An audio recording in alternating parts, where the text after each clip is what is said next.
On va de Noisy-le-Sec se déplacer du côté de Nice maintenant, parce qu'il y a une affaire qui secoue la ville. Et au centre de cette affaire, c'est Éric Ciotti, le patron de l'UDR, une droite républicaine, alliée du Rassemblement national. Il était accusé de répertorier dans des fichiers que l'on dit tenus minutieusement des données de 800 personnes, des administrés niçois. Alors justement, on va l'évoquer avec, dans un instant, le maire de Nice, Christian Estrosi, qui sera avec nous. Mais Maxime Clié-Ruza, précisément, c'est quoi ce fichier? Qu'y a-t-il dedans? Alors ce qu'on sait, d'après les informations de nos confrères de BFM Nice Côte d'Azur, c'est que plusieurs centaines de noms figurent dans ce fichier, des noms de personnes qui participent à des événements organisés par le parti. On y retrouve l'appartenance religieuse, ethnique ou encore situation patrimoniale. Le parti l'explique, ce n'est pas du marketing électoral. En revanche, ce que nous confirme le parquet de Nice, c'est que dans le cadre d'une enquête préliminaire ouverte en mai dernier, le parquet de Nice a procédé à différentes perquisitions, et ce, hier, et saisi des données informatiques.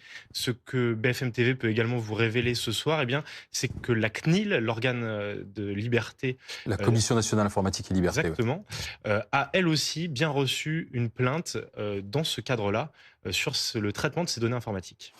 Comment réagit-on dans l'entourage d'Éric Ciotti pour le moment, alors Alexis Cuvillier? Nous avons sollicité bien sûr l'entourage d'Éric Ciotti pour avoir des éléments d'explication. Voilà ce que l'on peut vous dire ce soir selon les informations de nos collègues de BFM Nice qui ont pu parler à des membres de l'entourage du député UDR. Ces carnets d'adresses, je cite l'expression qui a été choisie pour parler de ces fichiers soupçonnés, ces carnets d'adresses recensant des personnalités locales influentes ne sont utilisés que pour l'organisation d'événements ou la tenue de cérémonies. En aucun cas, il ne s'agit de fichiers de marketing électoral. Ces fichiers ne sont utilisés par Éric Ciotti qu'au titre de ses fonctions au département.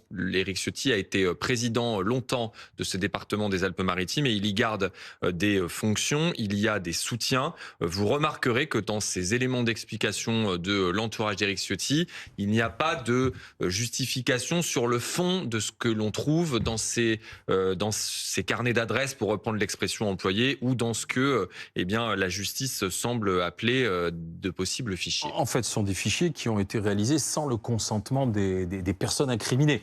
C'est là qu'est le problème et la question, quoi. Oui, absolument, parce qu'il existe un règlement, le RGPD, qui sont des obligations en matière de protection des données personnelles, un texte réglementaire à l'échelle européenne d'ailleurs, qui encadre le traitement de ces données personnelles. Pour être conforme, le traitement des données doit obéir à